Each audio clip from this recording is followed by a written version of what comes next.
our presentation today, Where Did You Hear That? Understanding and Surviving Our News Ecosystem. I'm Tanya Zanish-Belcher, Director of Special Collections and Executive Director of the Wake Forest Historical Museum, and I'm pleased to welcome librarians Roz Tedford and Hugh Womack of the Z. Smith Reynolds Library to speak about this topic. Here's a brief introduction before they get started. Today's information landscape is a far cry from that of just 20 years ago. The changes we have seen have had far-reaching effects on people, places, and politics. Now, perhaps more than ever, it is critical that we understand today's information landscape so we can navigate it successfully and avoid a wide variety of pitfalls, including, but certainly not limited to, mis- and disinformation, fake news, conspiracy theories, dangerous medical advice, AI fabricated content, and adverse mental health effects. This program will look at how we got where we are, how our current information ecosystem operates, and how we can best ensure that we surround ourselves with good information while resisting the lure of the worst parts of the disordered but oh so tempting information landscape. Roz Tedford is the Director for Research, Instruction, and Outreach at ZSR. She has been there for almost 32 years and is currently Director of Research, Instruction, and Outreach. She has taught classes on mis- and disinformation and getting a healthy news diet to undergraduates, as well as folks in Wake's lifelong learning program. Hugh Womack is Associate Librarian in Instruction and Outreach at ZSR. He is a Graduate Student Support and Instruction Librarian and a double DEAC. BA in 90 and MBA in 2000, who has taught information literacy courses in the library's instruction program. And now I will turn it over to them, Hugh and Roz. Thanks so much, Tanya. So we're glad you could join us today. And Hugh and I have done a lot of these presentations over the years, and they have evolved and changed and all of that as different technologies have come along. But we always feel it's a good thing to start out with a few definitions. And so Hugh will give what misinformation is, and then I will do what misinformation is not. It's always a good place to start. Agreed. So misinformation is both misleading or flat out incorrect information, both intentionally and unintentionally spread. I think that's important, and we'll talk about that some today. It's also propaganda, and when we say that, we mean it is something spread to achieve certain goals or aims. I also like to say that propaganda is not only governmental, but can be any large organization, right? Is how we think of propaganda. And in today's world, we really would be doing a disservice if we didn't talk about the fact that it's also false information that is generated by AI and algorithms. And we'll talk a lot about that as we go through our presentation today. And now Roz is going to talk about what misinformation is not. So it's easy, I think, and we're going to talk about the human brain here in just a minute, because the human brain immediately, when it hears things it doesn't like, it immediately tries to say that they are not true. But you have to keep in mind that just because you really want something to not be true does not mean it is actually not true, right? You have to keep that idea that things that you might wish were not the case might actually be the case. And so that's where a lot of people get tripped up, that we immediately want to apply the label misinformation or fake news or whatever we're going to call it. We're going to use misinformation today. We immediately want to say, well, that's false. Like that's not true. And it takes some digging, and it takes some sort of looking inside before you can admit sometimes that it is actually not true. It's also, misinformation is not something that comes from a source you don't like. There might be a news outlet you're not a fan of. There might be a podcaster you don't like, whatever. And just because they're saying something doesn't mean it's not true. Could be true. Could not be true, but it could be true. It's also not something that you hear and it makes you feel uncomfortable, right? And that's a human brain thing too. As soon as we hear something and we're like, I don't like that, then your brain wants to say it's a lie. It's like, but that's not what misinformation is. And it's also not something that doesn't fit with your worldview. If you see the world in a particular way and you're presented with information that maybe other people don't see it that way, or that the world appears differently to other people, that doesn't mean that other people are wrong, right? Just because it's not your worldview. And it's a struggle. You have to really, really fight against it. And so our first section, here you can go into the next slide, is we're going to talk a little bit about where we are now, how we got there, how the human brain works, then we're going to move forward into some more active things that you can do. But the thing Hugh and I always like to start with in these sessions, and we have done entire presentations just on what's on this slide, is how our brains really, really work against us in our current information environment. And our brains have always, we've always had cognitive biases, we've always had logical fallacies, but unfortunately, we now have an entire ecosystem that is structured to take advantage of the worst of those in humans, because they have been created solely to garner the attention of the human brain. So the first thing to keep in mind when you're thinking about mis and disinformation, conspiracy theories, all of that, is that feeling like we are in on a secret, or that we know things that other people just aren't smart enough or attuned enough or whatever to know or to understand, is incredibly powerful. It pumps serotonin into our brain in the way that winning the lottery pumps serotonin into our brain. And so when you think about how appealing that is, you understand the appeal of conspiracy theories and the appeal of these here's what people aren't going to tell you kinds of marketing and rhetoric. And that is because, from those of you who think back to your college age, college, high school, some people study this in high school, right? Maslow's hierarchy of needs, the very basic, right? Food, water, shelter. But then right above that is safety and community, directly above food, water, and shelter. And so what our brains were evolved to do was join groups, right? We lived longer when we lived in community with other people. And therefore, we put that group above other outside groups. And so if we are part of a group, and whether that group is a belief in a conspiracy theory, or maybe that group's a political party, or maybe that group is a gender identity, or whatever, could be your family, we tend to believe things that aren't true in order to stay connected to that group. Because being in that group and being part of the community is more important than the truth or any, right? Self-actualization is way at the top of that pyramid. It comes a lot later in human development cycle. And so we will continue to believe false things if it means we get to hang on to our family, our friends, our church, our political party, our community, our coworkers, whatever that community is. We are willing to forego the truth for that sense of belonging. And here's the problem with that, is that algorithms, we're going to talk a little bit more about algorithms in a minute, but our information environment, our cell phones, our every site you look at, YouTube, TikTok, Instagram, X, Facebook, all of those algorithms are geared to take advantage of these flaws in our brain. And make us believe the sensational over the true, because it keeps us engaged, it keeps us outraged, keeps us clicking, it keeps our attention on their product, and that's how they make money. And now we have, so we had social media, which was one thing, and now we have AI systems that are attuned to how our brains work, and is making the problem worse. We have a whole section on AI coming up in a minute. So that is that. So then Hugh will talk about. So what drives news producers? And I love this slide because I get to use two of my favorite quotes. And the first one is follow the money, right? So the money used to be in subscriptions. The money is not in subscriptions anymore, even though we have lots of subscription options out there. We are an attention economy. We are the product. It's not just for news, but it's ads on the sites. And this is all driven by clicks, comments, shares, and views, right? That is the equivalent of money. So our eyes on a page, right, is what generates income. Anything that keeps us scrolling, that keeps us on a site, we really are addicted to our phones. Remember, our phones were designed with slot machine theory behind them, right? So they are designed to give us enough of what we want to keep us engaged. And that's a real problem, again, that gets back to the human brain. So news is working in a very different way now than it did 50 years ago, right? It used to be a loss leader for networks, right? But now we're back to that follow the money, it makes money.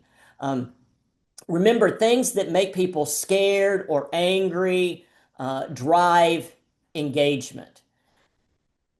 That means even reliable mainstream media is going to post for engagement because that's where the money is, right? This doesn't mean that they aren't doing real or good journalism. It just means this is the world we're operating in now, and that's the way it operates. That can be a real challenge for those of us who remember a previous time, right? And remember, AI lowers the barrier for content creation. Even 10 years ago, when Roz and I started sort of looking into this, it was that content creation was about rooms full of people in other countries creating content. And now more and more, that is AI generated content that is happening at a rate we couldn't even dream of 10 years ago. So all this results in this news information ecosystem that is a far cry from what most of us had growing up, where there were three major networks and you got a paper that came to your door morning, sometimes in the evenings. You got the New York Times on Sunday. You got news magazines, weekly or monthly news magazines. But that's not the information ecosystem we're living in now. First of all, there is a really huge decline in attention to mainstream media. And the younger you are, the less you pay attention to the NBC's, CBS's, New York Times of the world. And that's across all demographics, but especially with younger people. There is a real diffuse and opaque news environment because anyone can put up a website and call it news. And if you have a good enough marketing strategy and can get sensational stories on that website, and you can do TikToks about them or Instagram stories about them, you can get eyes on there. Therefore, you can make money. Has been a real decline in trust in news media. And part of that has been a coordinated effort on the parts of people, both domestic and international, to create doubt and uncertainty in our news environment. And that's because when people don't trust the information they're be giving, they're more likely to be turning to other sources of information, and propaganda of whatever sort can spread more quickly that way. We are all just in the world of clickbait headlines now. You mentioned on the last slide. Anger and fear is what drives engagement, which means even if it's a story that we don't need to be angry or fearful of, the headline is most likely going to try and make us angry or fearful, right? You won't believe the 7 ways you're going to kill your cat tomorrow or whatever, right? And it's really just about how, maybe feeding your cat 3 times a day is better than feeding them, 6 times a day, but don't tell my cats that. So clickbait headlines are the norm, and often we blame the journalists for the headlines, but it's also important to understand that the vast majority of journalists don't write their own headlines. There's a whole headline writing unit of every major news outlet and minor news outlet that know what words to use to get people to click on them. Filter bubbles is a concept that came up in the sort of middle of the last decade. But it's this idea that because when you click on something that you like, or you watch a video, or you give a thumbs up to someone, or something like that, when you engage with a piece of content online, the algorithms of every platform that are out there automatically say, hey, we're going to show them more of that. So if you like something that agrees with your worldview, then you are just going to keep seeing more and more things that agree with your worldview, right? If you like something that indicates that you are afraid of a particular group or don't like a particular group of people, you're just going to see more and more and more of that. And that creates a filter bubble. So filter bubbles are bad because we don't know what we're not seeing. If you're only seeing the things that agree with you, you don't have any way to judge whether you've gone down a rabbit hole of misinformation. When everyone is going down that same path because they're all seeing the same thing you are, and you're all like, yes, look, there was an alien crashed in, Montana yesterday. You aren't seeing the things that say, no, actually, that was a hoax or whatever. And for the most part, our social media sites have completely abdicated any responsibility for moderating the content that's on there. They don't have an interest in stopping misinformation anymore. There was a brief flirtation with it back around the 2020, 2019, 2020, but they've completely given up on it. COVID, we saw that in COVID. They've just given up. And it's because it's expensive, but it also decreases engagement, right? If you take all the false stuff off of Facebook, then you have a whole lot less stuff on Facebook. And that means Facebook's not making much money. And this leads to people just sort of saying, well, I can't believe anybody, so I'm going to believe the thing I want to believe because I don't know who to believe, right? It also means there are all these alternatives. Like we've seen this, people are turning to podcasts, to YouTube, to TikTok as news sources, when in reality, they are people who are trying to make money on a platform and have no real incentive to provide you accurate information, which means we have to do the work ourselves, which is hard, and it's a barrier, and most of us won't do it.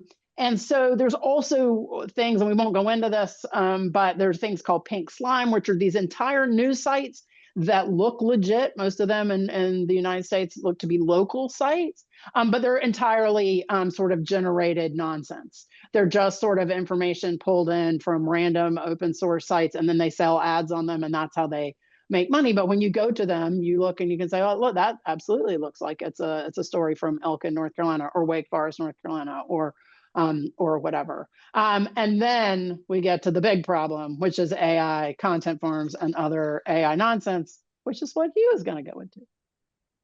Thanks, Roz. So as we've just alluded to, AI makes an already bad problem much, much worse, right? With fake but believable images and video that you can create on a laptop, right? We're not talking about things that used to require massive amounts of computing effort. And I want to give you a really definition of pink slime journalism that I really like, because I think we can't sort of press this enough. Pink slime is low quality, automated, or outsourced news outlets that masquerade as local independent journalism, but are designed to push specific narratives, often with partisan agendas. The advent of generative AI has accelerated this trend and allows operators to create thousands, if not tens or hundreds of thousands, of news sites, which now outnumber legitimate sites, right? And populate them with cheap content that fills the void left by declining local journalism. And we see this in North Carolina, where small towns are losing their local newspaper, and that void is getting filled in with this pink slime journalism. So now bad actors can use AI to mimic known journalists, write a story that sounds like a given voice, and even attribute it to some event in the past, right? And create a false narrative. AI is being used to target misinformation to specific people through social media. Again, we saw this in the past. Now it's amplified, right? People not questioning the role AI plays in information, not questioning the AI and the information they're getting is a huge problem. And you see this if you know enough about a topic and then you get an AI summary from Google and you go, wait a minute, that AI summary is incorrect. The problem is very few people are doing that. Very few people are coming to those AI summaries with enough knowledge of a topic to say, I don't think that's correct.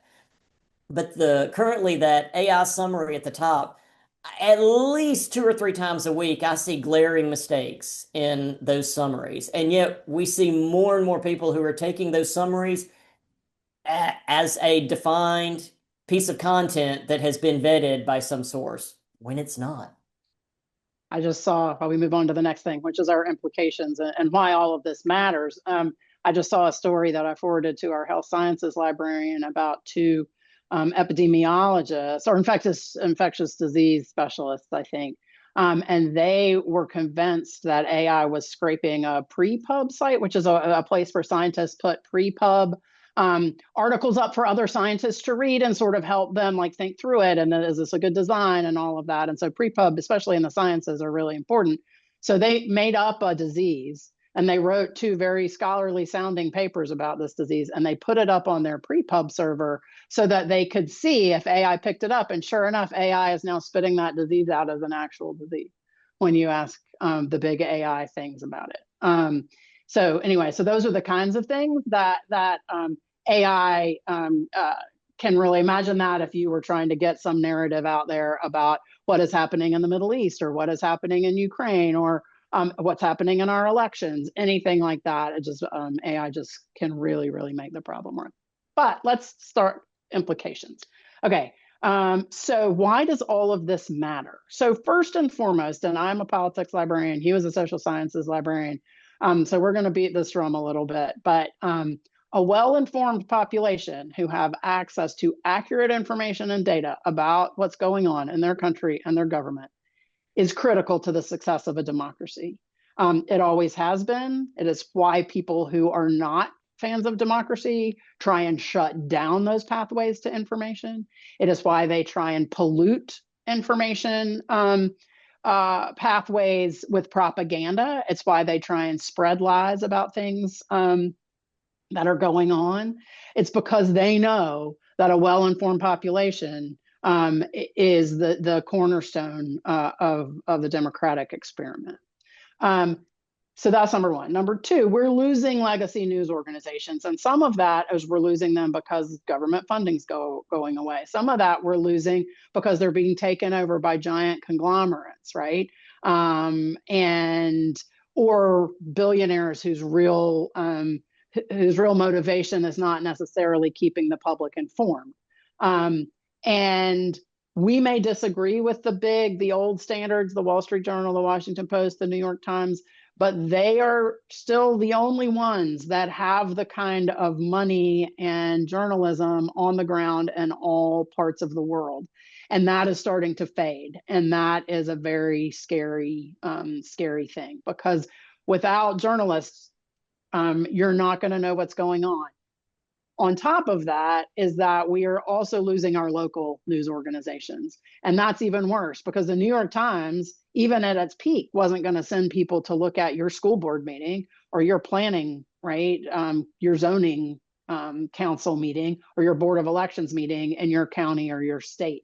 And when we lose local journalism, then that's what we're losing. We're losing those watchdogs on those things that are really, really important.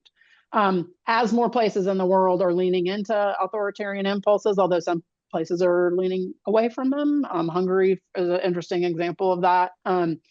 They are restricting journalism and journalists everywhere.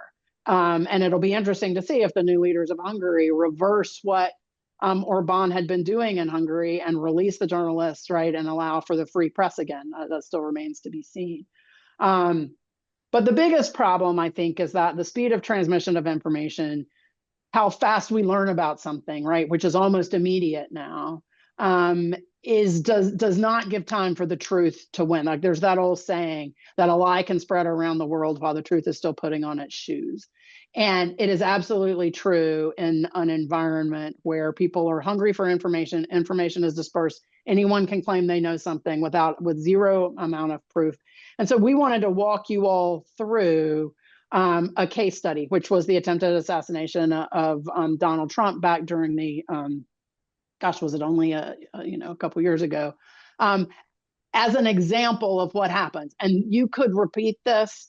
In the past, we have repeated it with everything from Kobe Bryant's death. Like you can repeat this for any major breaking news story. What's going on in the Gulf, the murders in Minneapolis. Like there's always things. But first of all, to understand, when an event happens, the first place that has information about it is usually a social media site. Currently, that is X, formerly Twitter, although that is declining a little bit, and there's a lot of other. TikTok is getting pretty quick on it now. There are other sort of X replacements, Blue Sky, whatever, but that tends to be where people hear about something first, and that often is not from people who actually have knowledge of the actual truth. Immediately, and this is humanity's go-to now. It used to not be the go-to, but the immediate go-to is when something happens, is you start to see a conspiracy in it. And that is partially because we aren't trusting of our institutions anymore. We aren't trusting of the press anymore. We are convinced that there is some greater forces out there. Part of that's our human need for order. And we would like to think that someone is in charge, even if that happens to be some mythical group of people. But with the Trump assassination, there were conspiracy theories on all sides of the political spectrum. This was not a political thing, right? everything from Biden ordered it to it didn't happen at all to it was fake and Trump ordered it, right? That it was an inside job. All of those things came out within the first couple of hours of this attempt. And then the next thing that happens is that people start to try and expose. So when big things happen in our human brain, when big things happen like this, we want a big explanation, right? And so we want there to be a conspiracy, or we want, because we think if something is going to change the course of history, change the course of an election, whatever, it should have some big something.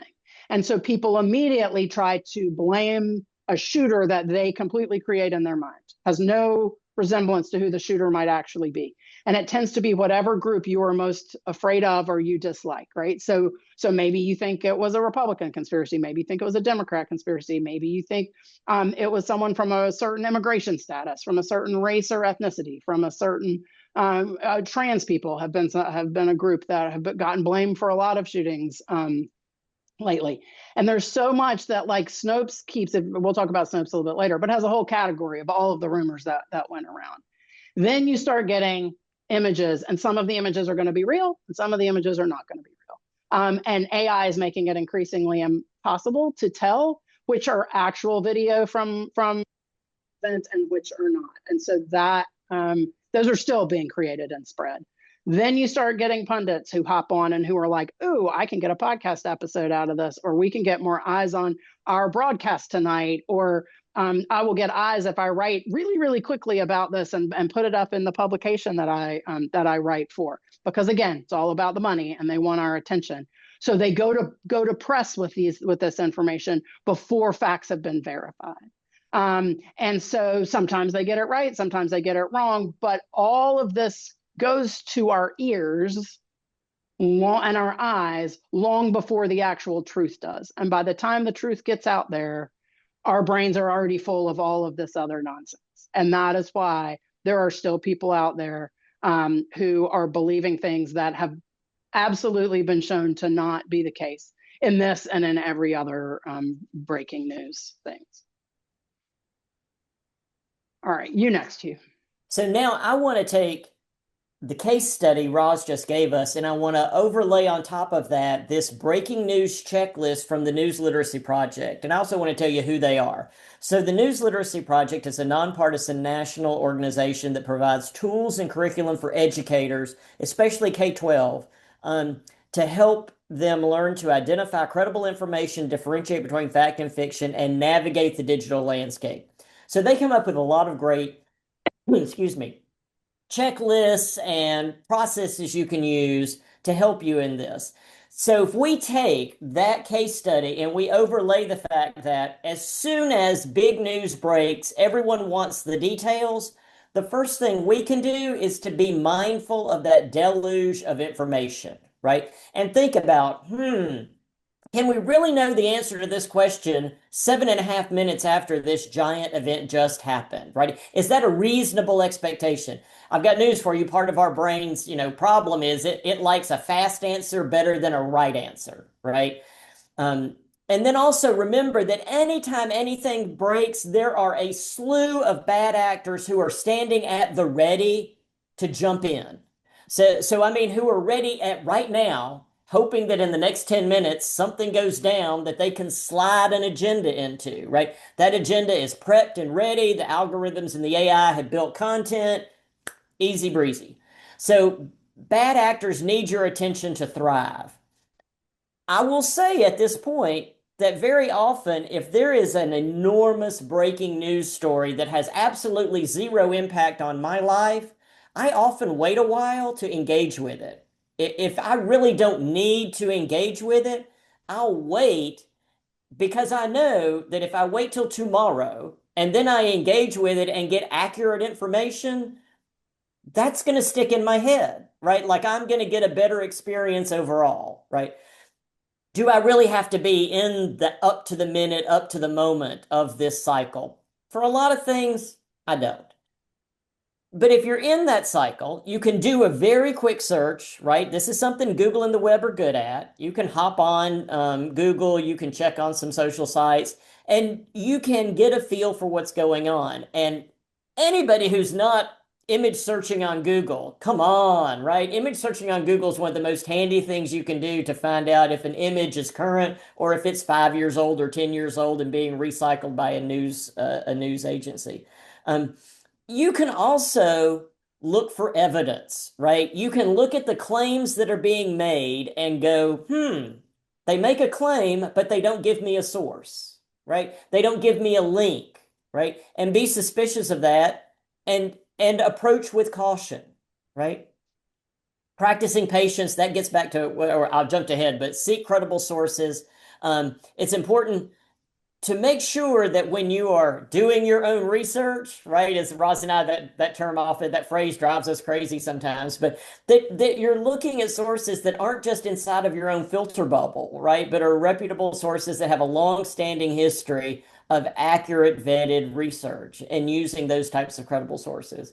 And then finally, practicing patience, which is what I sort of alluded to earlier, which is I don't engage as quickly as I used to if it's not something that I need to know about immediately, because that's my own sort of mechanism for saying, I want the first information I get about this that I know is going to stick in my head to be correct information. And if I give it a little time, that's probably what's going to happen when I get the news 6 hours later, 12 hours later, the next day.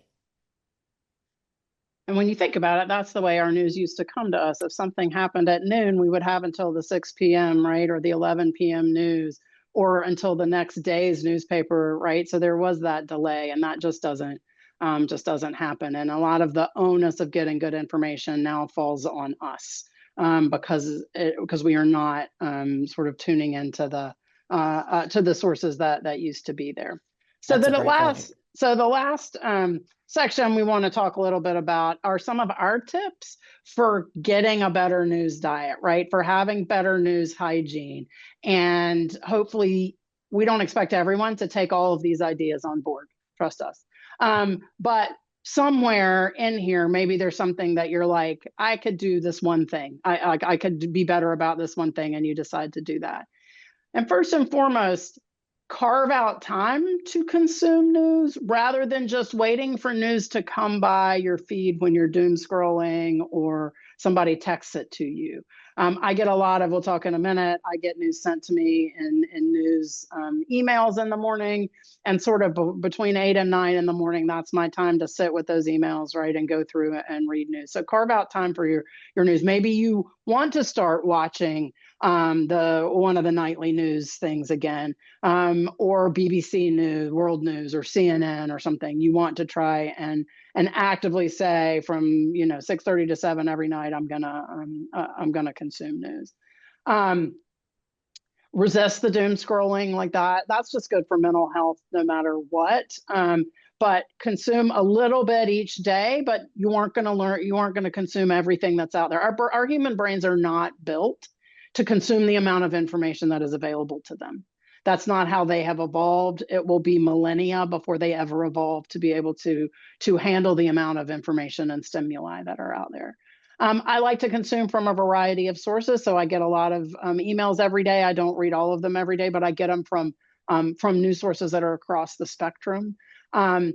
Local, national, international news, right? So decide if you mostly only ever look at national news, maybe you tune into some of your local news sources a little bit more. And this is said a million times in a million different ways, but what happens locally has a way bigger impact on your day-to-day life than what is happening in other places, which doesn't mean you shouldn't pay attention to what's going on nationally, but supporting that local journalism and making sure you know what's going on in your city, your county, your state is also really important. Learn to spot bad information and move on. We're going to talk a little bit more about that in a little bit.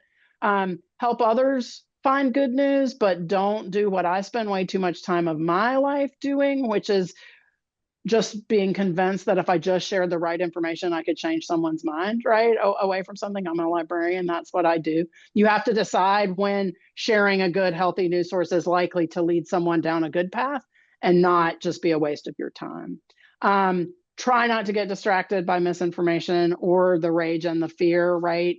Recognize in yourself before you click on a headline, am I clicking on this headline because it's making me angry or afraid, or am I clicking on it because I think it's actually information I need to consume right at this moment?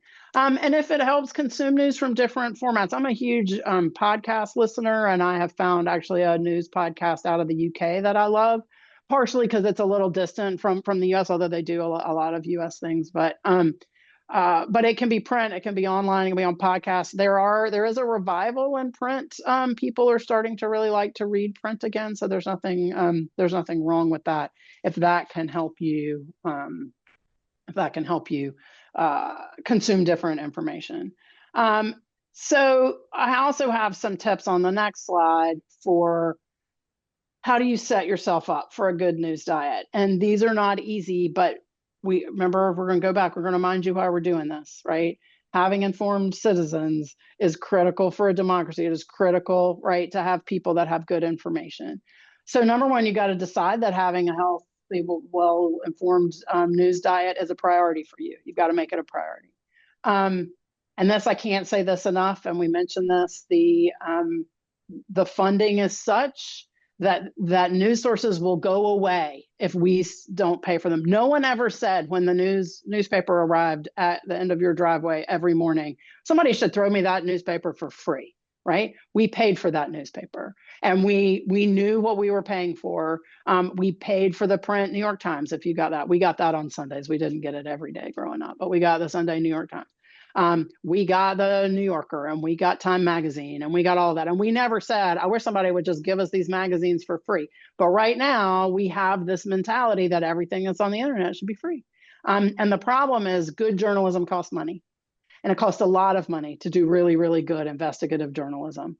And so pay for your news. You're going to see in a minute all the things I pay for, which is a bit embarrassing. But it's critical to actually put some money towards it. The harder part, get off the social media, unfollow people. If people are sharing bad information, you don't need to announce that you're leaving, right? Like just unfollow them. Step away. You can unfollow people on Facebook and still be friends. I've done that to a whole host of people. You don't have to unfriend them, but you can unfollow them so you don't see their posts that are, that are sending you down that rage and fear, right, algorithm. I think the best advice, if you really want to learn to spot bad information quickly, hands down, is to subscribe to one of these two newsletters. So Snopes is a fact-checking site. They've been around forever. And they have a newsletter you can subscribe to. And I guarantee you, if you read that newsletter weekly for Hugh, 6 weeks, you will be a better news consumer. You will start to see the patterns. Oh, that's why I suddenly saw all of these posts about this one thing. Oh, that's why that image was circulating. So all you have to do is read 2 or 3 articles a week out of that Snopes debunker. NewsGuard's Reality Check also has a lot of those. And I am a better consumer of news because I have read so many of those, and now I can spot it on my own.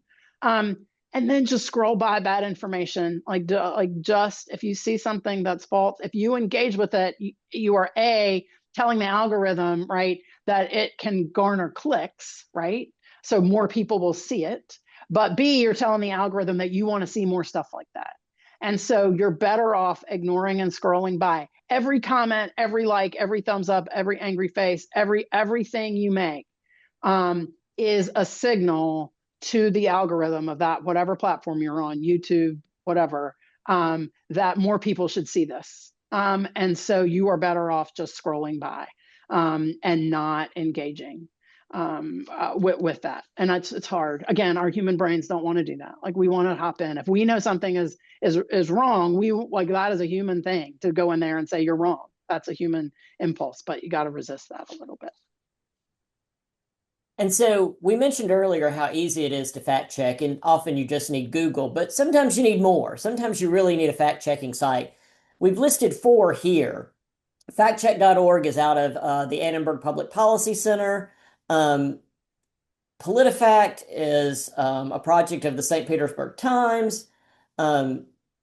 Snopes got its start as sort of urban legends, hoax, folklore, and now it's widely regarded as a key player in fact checking. And then my absolute favorite is AP Fact Check, primarily because what I love about the Associated Press is their stories are always boring.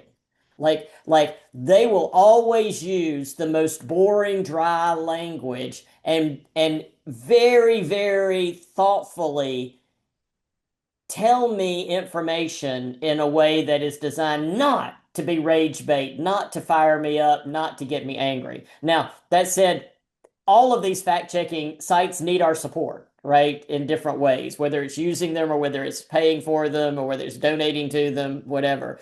But I do love the Associated Press's model of sort of old-fashioned journalism that is very, very tight with its use of language and not flowery and not designed to have emotional triggers in it. And I guess it reminds me of a bygone era. Yeah, for sure. I love the. Hold on. Let me jump back. That's I all hit right. the hyperlink there. Apologies. No worries. There you go. Get us. I am struggling. There we go. Have to get all the windows out of the way. Exactly. So I want to mention one thing, and this is something we teach to our students in our classes here at Wake, but I think it has a general thing. It used to be that if you landed on a site and you didn't know what that site was about, you would dig into that site, right? And you'd look at the about us and you dig in and you try and figure out what they're about. And it actually turns out that that's not a particularly great way to determine if what you're looking at is true or not. A better way is the SIFT method. And so if you can just remember this, number one, stop. And we've mentioned that like the pause is the greatest, right? Boon to accurate information. Just pause for a second. Don't start clicking. Don't get angry. Don't get scared. Investigate the claim. What is the source? I often tell students, if you land on a website of an organization you've never heard of, the quickest way to figure out what that organization about is not to ask that organization, is to go to Wikipedia and look that organization up. Because Wikipedia will tell you that's a conservative, that's a pink slime news source, that's a, like whatever it is, that is a product of this political party or that political movement or whatever. And then find other coverage, right? If you see something, and this is something I find myself doing a lot, which is if I see someone being like, oh my gosh, I can't believe this thing happened, and they've shared it from like a sketchy Facebook group or something, the immediate thing I do is go and look it under Google and click on news. And if no other news source is saying it, then I'm going to be really skeptical about it, right? If it actually did happen, then all the main news sources, right, will eventually start to pick it up. The CNNs, the APs, the New York Times, the BBCs, the all of those. And so if there's no other news source but this one sketchy Facebook post about something, then be real skeptical of it. And then finally trace that information to the original. If they're citing that some news story said something or some politician said something or whatever, go back and find the actual original source for that. Don't take third, fourth, fifth person accounts of it as true. And just because in full transparency, we think this is sort of a fun thing to do, which is to show my entertainment balance sheet. And so I always tell people when they say, oh, I can't afford to pay for news, I always ask them how many streaming services they're paying for, right? Because if you were paying for cable or you're paying, like in my house, for a million different ones of the things. I need to change that. I actually now get Hulu Disney through Spectrum. I've just forced my kids, they have to watch the ads now. I'm sorry, I'm not paying that amount anymore. But if you're paying for Netflix, if you're paying for Spotify, if you're paying for Sirius, if you're paying for Prime Video, whatever, if you have an entertainment budget, you could take some of that entertainment budget and make it a news budget. Because in the grand scheme of things, going back to foundation of democracy, being informed is as important, right, to ourselves and our communities as being entertained. So here's what I pay for. So WFDD is our local NPR station. NPR could really, really, really use your help. So wherever you are, find your local NPR station. Our local one does amazing local journalism, really amazing stuff. And I pay for the Atlantic. I pay for the Winston-Salem Journal, which is our local newspaper. If you were watching this from North Carolina, I cannot recommend the Assembly enough. It is an amazing North Carolina born digital investigative journalism website, and they do some of the best reporting on North Carolina that I've ever seen. And it's really amazing. And then I have a couple, there's a Substack, Sharon McMahon, who I love, has a Substack, and I subscribe to her Substack. And then again, I have a podcast. Now, on top of that, Wake Forest pays for a lot of things for Hugh and I and everyone here at Wake that we are eternally grateful for. So we get the New York Times, the Wall Street Journal, the Economist, the Financial Times, all paid for through Wake Forest. So we have access to all of their content as well. So that's my balance sheet, not to shame anybody, but maybe it's worth a little exercise for you do your own balance sheet and see if maybe there's some money you could find. And it's worth thinking about the ways we encounter news and what's going on in the ways we encounter news. So if you subscribe to the print and it comes to your house, that's not going to be good for timely breaking news, but it's also not going to be algorithm dependent, right? And it's going to be pretty easy to vet the source. As soon as we move online, we get into some challenges, right? We go to the website, the app for a news source and read it there. Yeah, it's quick. But you know, the algorithm knows us, right? And the algorithm is going to have some sort of what you're seeing, what you're not seeing. That's only going to worsen when you get into a social media platform, right? Facebook, Instagram, TikTok, and their posts are showing up in our feeds. I have taken a really radical approach in the last 6 months. I deleted Insta, X, TikTok, and Face accounts and removed the apps from my phone. I removed the Facebook app but kept the account, so now I can only access Facebook from my laptop computer.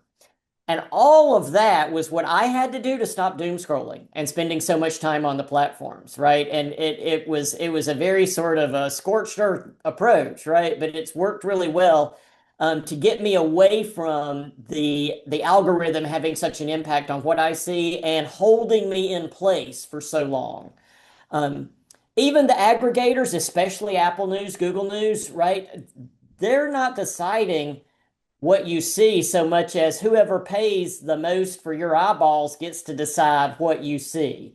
I mean, Apple is not as concerned about curating the content you see in their news application so much as did the check clear, right? That's their business. That's what they're supposed to do. The same thing is true when someone sends us a link directly to an email or whatever. We don't know the level of impact the algorithm has had, and it's much harder to vet that kind of source. One thing Roz and I are always telling people about is having news sources send content to your inbox at a regular interval, whether that be daily or weekly or monthly.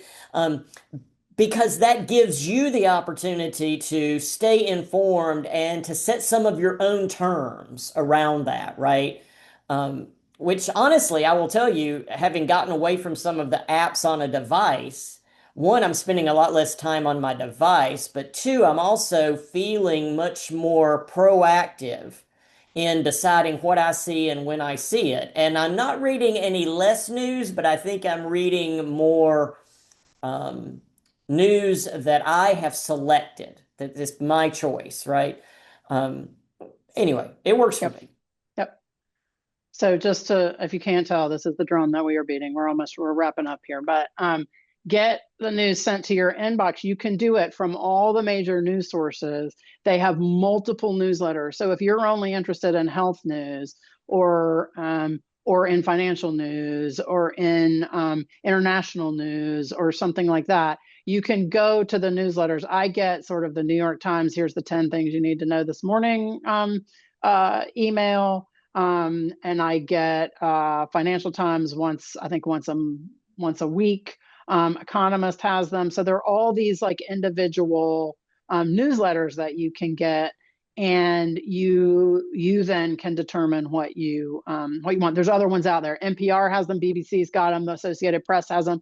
So whatever your sort of favorite news, so I think CNN has them. I think whatever your favorite the news that you trust, then you can select to get those sent to you as often as you want.